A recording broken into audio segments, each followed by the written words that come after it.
C'est toujours d'actualité, Julien. Vous avez raison de vous inquiéter. La réglementation évolue et pas dans le bon sens pour notre porte-monnaie.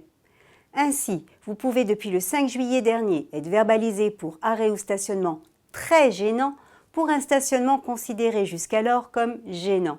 Une sacrée nuance puisque l'amende explose de 35 € à 135 €.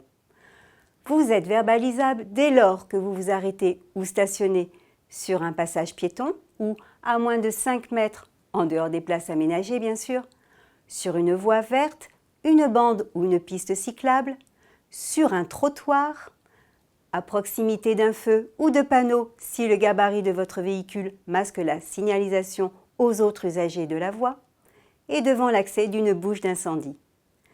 Ces nouvelles mesures complètent la liste des interdictions sur les emplacements réservés aux véhicules de personnes à mobilité réduite, de transport de fonds ou sur les voies de bus.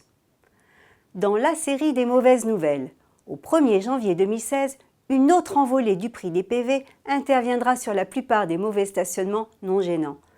Passible actuellement d'une amende de 17 €, vous devrez payer 35 €.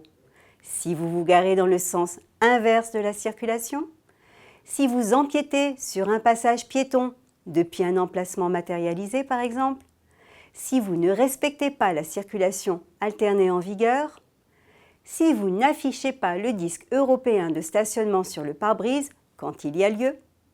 Attention, vous êtes verbalisable aussi si vous affichez l'ancien disque bleu. Avec ces nouvelles mesures rajoutées à la dépénalisation des PV à venir, l'automobiliste n'est pas à la noce. À la semaine prochaine!